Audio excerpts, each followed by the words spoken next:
our thoughts are with those killed, injured, and displaced.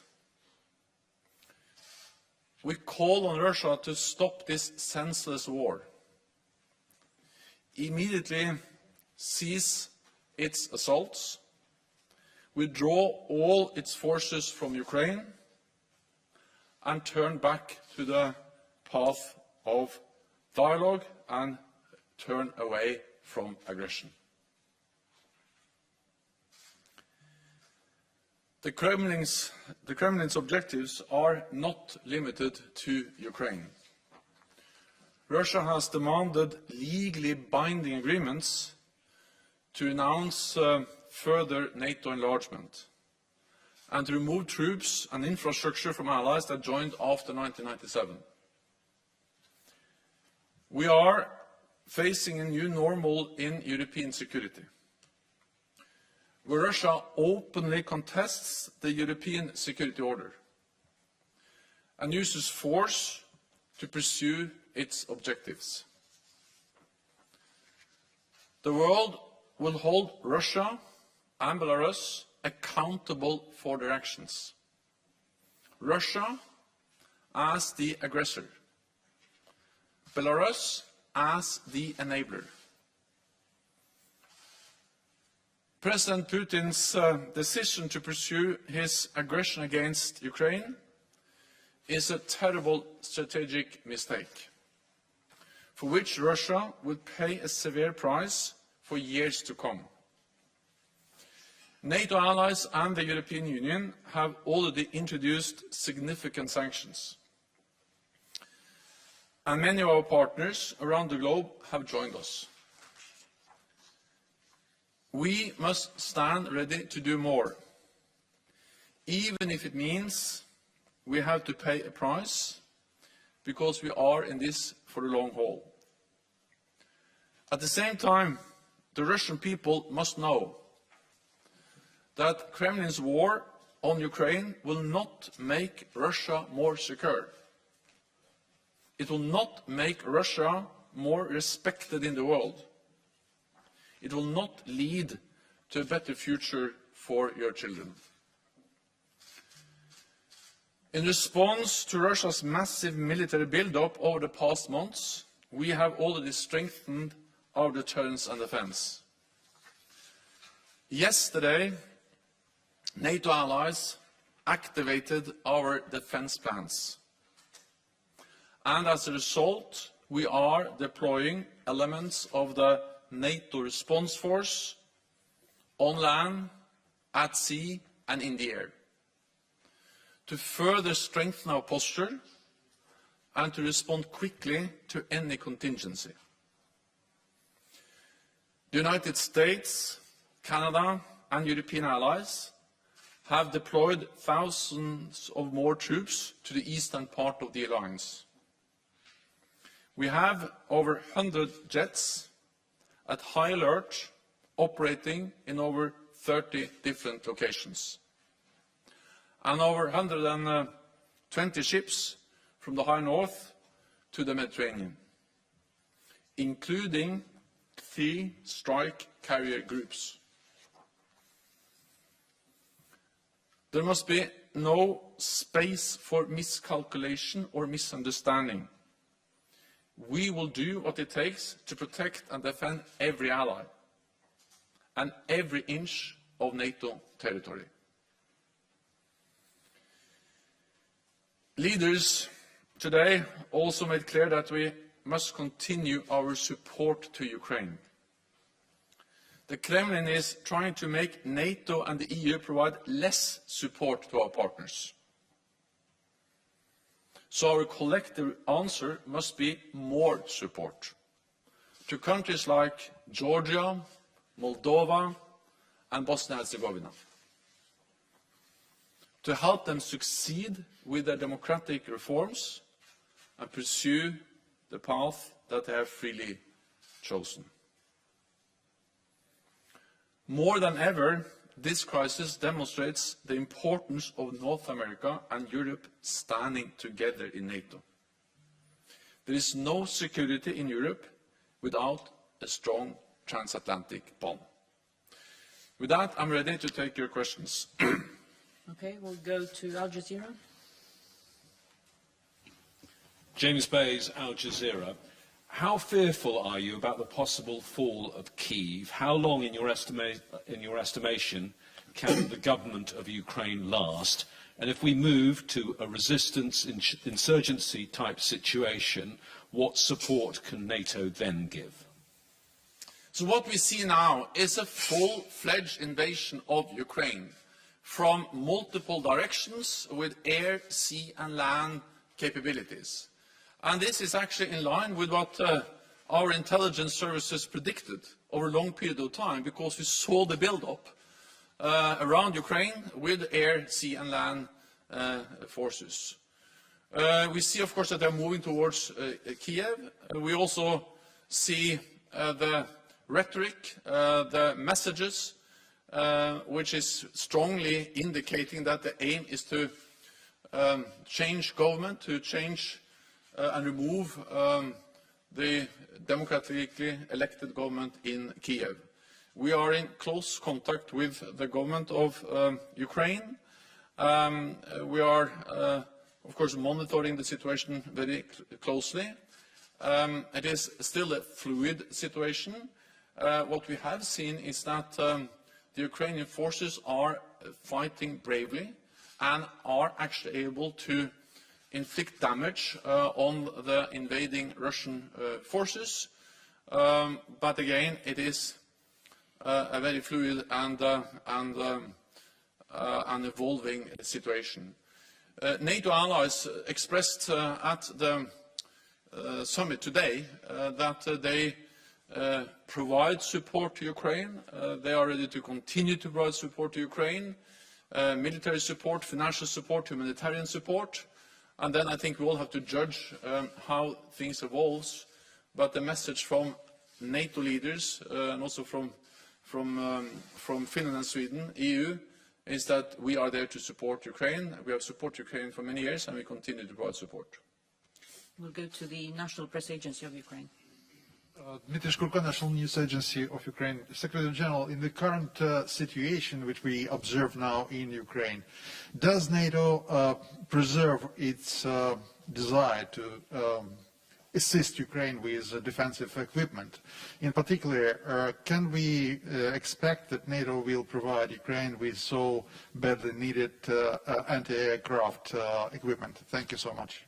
So NATO allies continue to provide support to Ukraine, and it was actually at the meeting today at the NATO summit with EU and Finland and Sweden.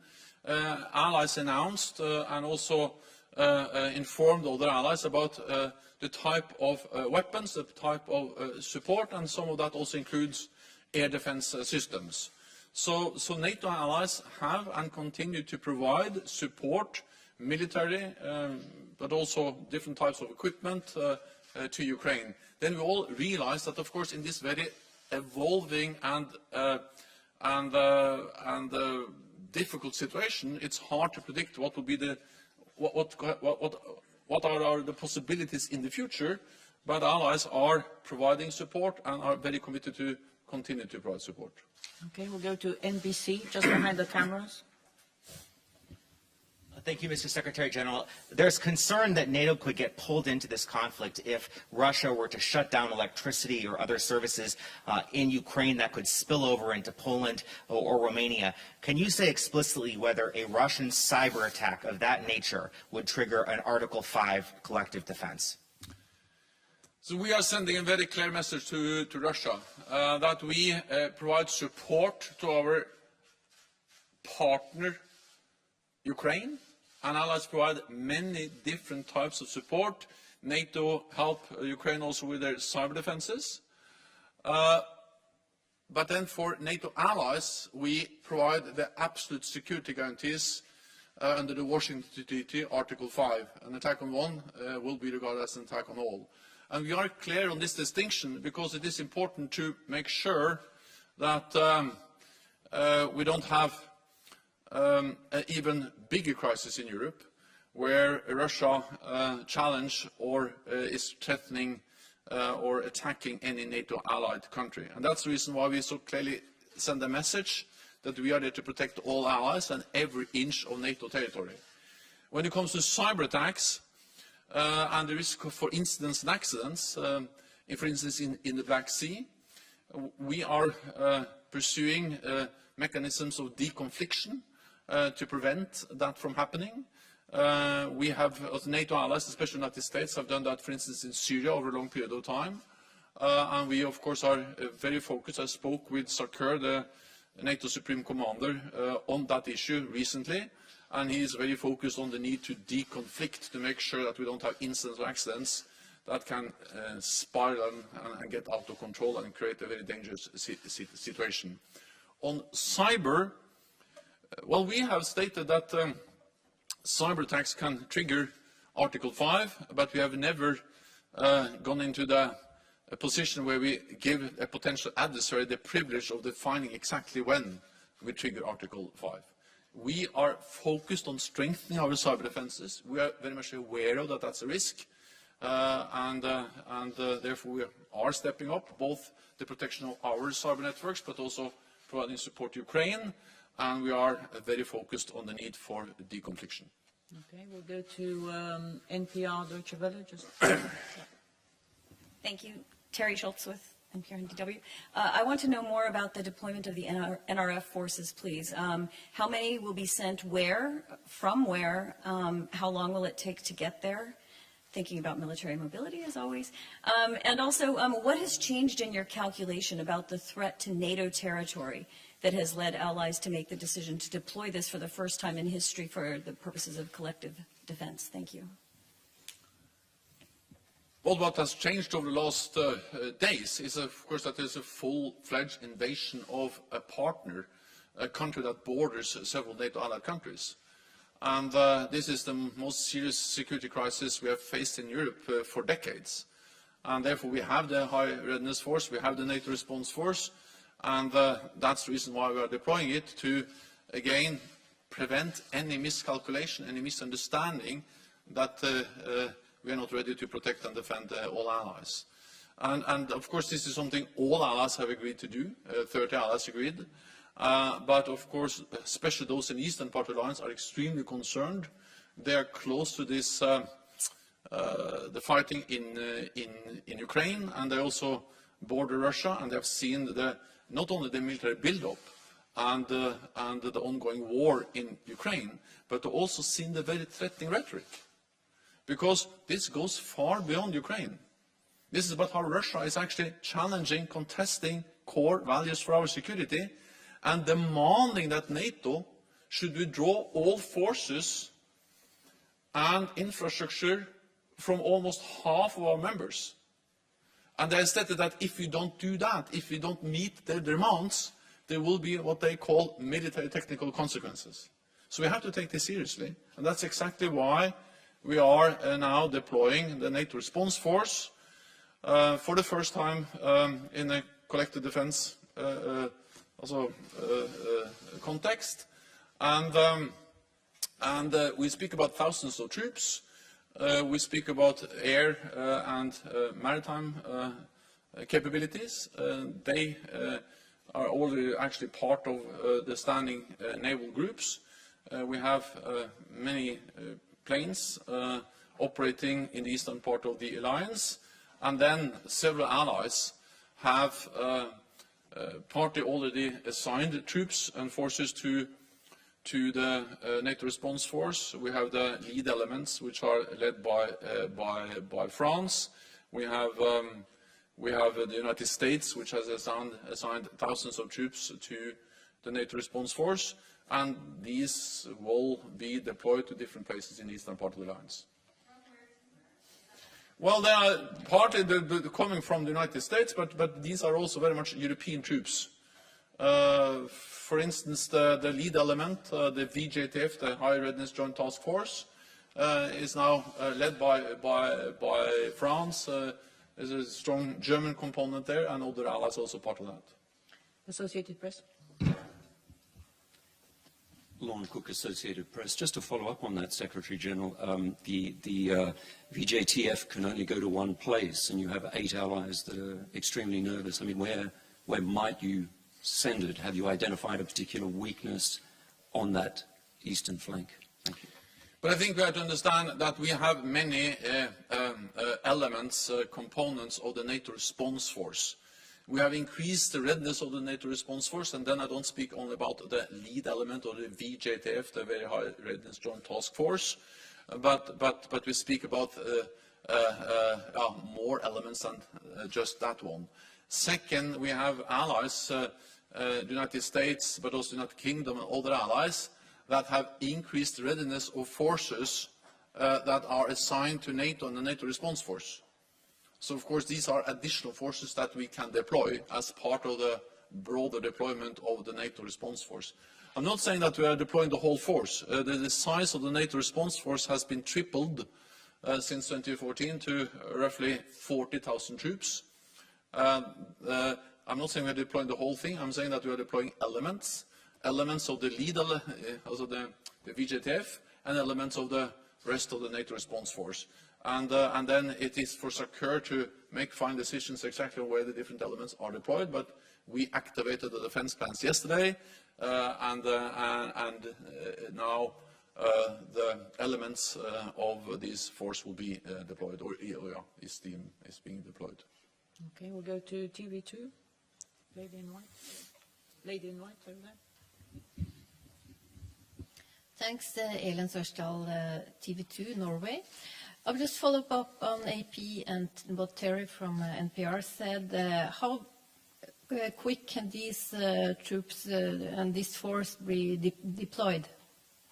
But some of these forces are already operating because we have sea and air forces, which are also already part of the NATO maritime forces operating from the Barents Sea down to the Mediterranean. Some are air forces, the air component of the NATO response force. And then some of the land forces are also can move within a few days because they are part of either the lead element, which has already high readiness, or the other elements that has been put on high readiness. So we speak about days, and some are already operating because we have increased our presence already. Okay, we'll try to take a couple of questions online. We'll go first to Frankfurt Allgemeine Zeitung, Thomas Kutschka.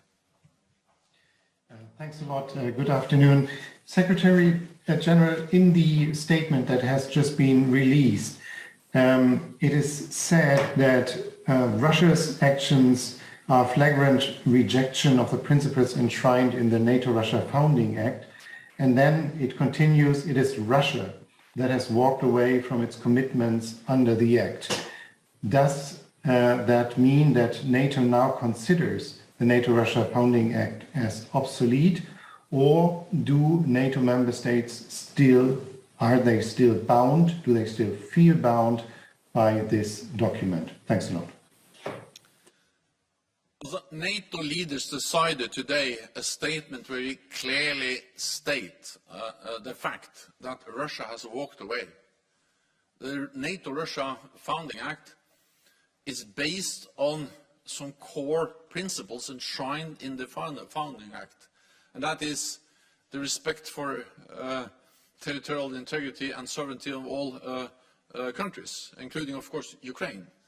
And this has been violated not once but twice, and actually been constantly violated since 2014 with the illegal annexation of Crimea and the continued presence of Russian forces and Russian-backed separatists in eastern Ukrainian Donbass.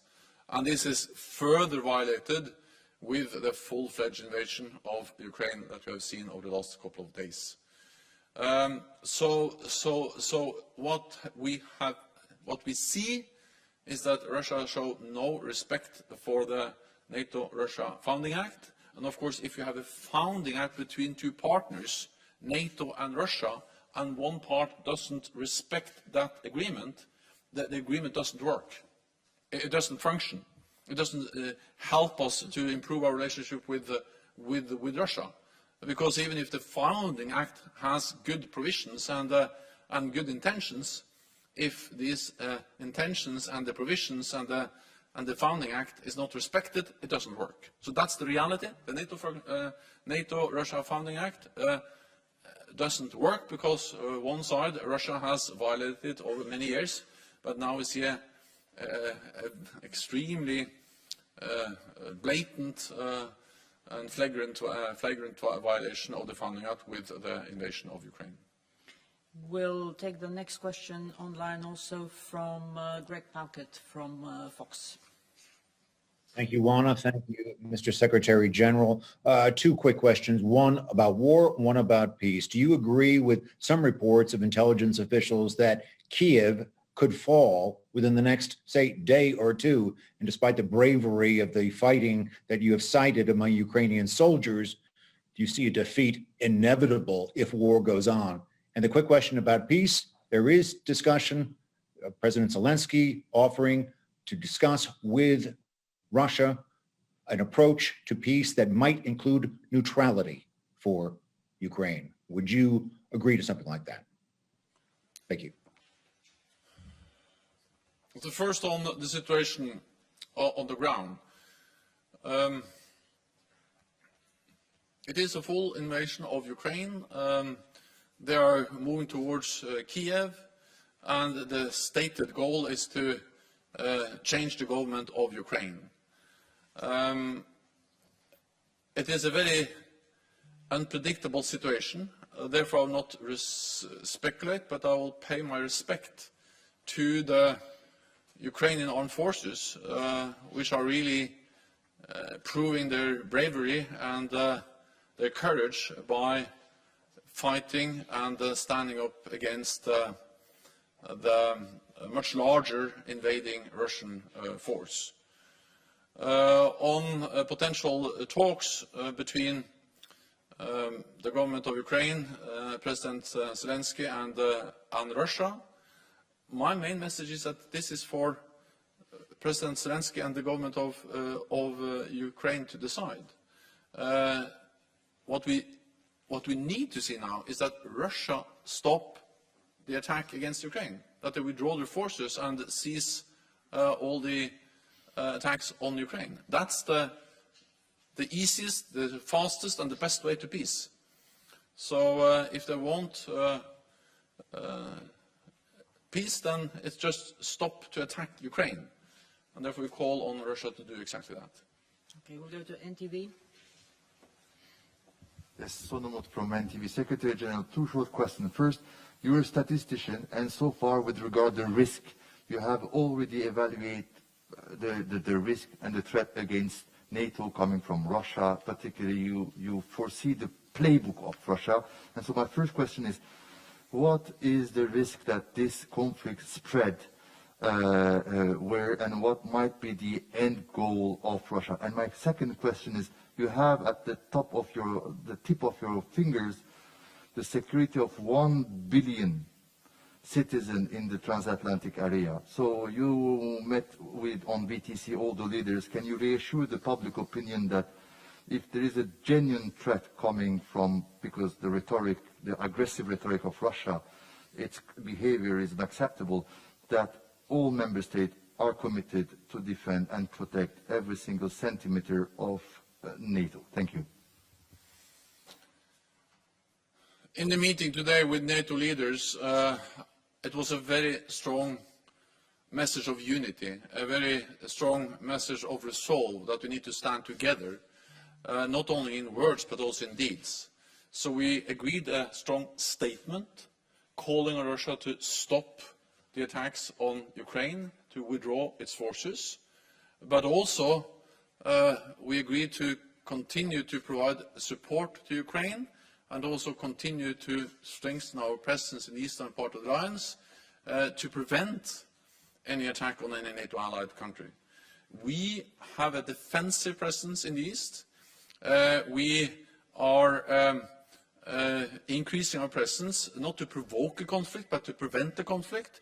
And as long as there is no doubt about NATO's readiness to protect and defend all allies and our commitment to the core message, the core task of NATO, one for all for one, an attack on one ally will be regarded as an attack on all, then no ally will be attacked.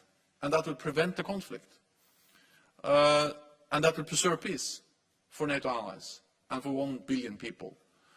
And that's the reason why we communicate so clearly, and that's the reason why we are deploying more troops in the eastern part of the alliance, to make sure that there is no possibility to misunderstand our readiness to protect and defend all allies. And again, this is to preserve peace, to prevent an attack, and to prevent that the war which is going on in Ukraine spill over to any NATO allied country. And that was the message from NATO leaders today. That was also the message when I met with many of them in the G7 yesterday. And that is also, of course, the message when we speak to close partners, Finland, Sweden, and the European Union, because we all are concerned, and Russia's attack on Ukraine is more than an attack on Ukraine. It's a devastating, horrendous attack on innocent people in Ukraine, but it is also an attack on the whole European security order, and that's the reason why we take it so extremely seriously. Deutsche Welle. Thank you, Alexandra von Nahm, Deutsche Welle. Secretary General, one question on Ukraine's request for Turkey to close the Bosporus for Russian warships. Was that discussed today? And one follow-up on the question just asked. We heard today from the Lithuanian foreign minister saying that when we lose Ukraine today, we will be fighting for NATO later. Would you say that the statement is exaggerated? Thank you. So on the Bosporus, that was not an issue.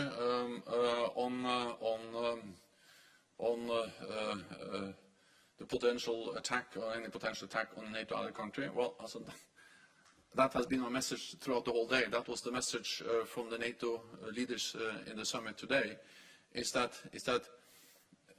we are there to protect and defend all allies. NATO is the strongest military alliance in the world. And make no mistake, we are there to protect and defend all allies and every inch of NATO territory. And we convey that message again and again, both in words but also in deeds. And that's the way to prevent a war, that's the way to prevent an attack, to preserve peace, and we have done so for more than 70 years, and we will continue to do it also in the light of the attack on Ukraine. Thank you very much. This concludes this press conference. Thank you so much.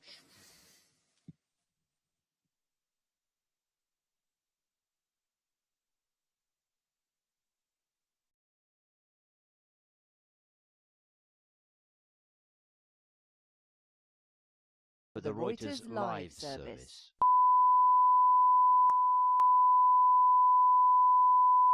This is the primary audio circuit for the Reuters live service.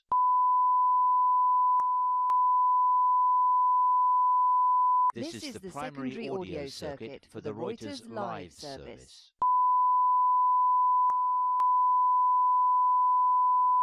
This is the primary audio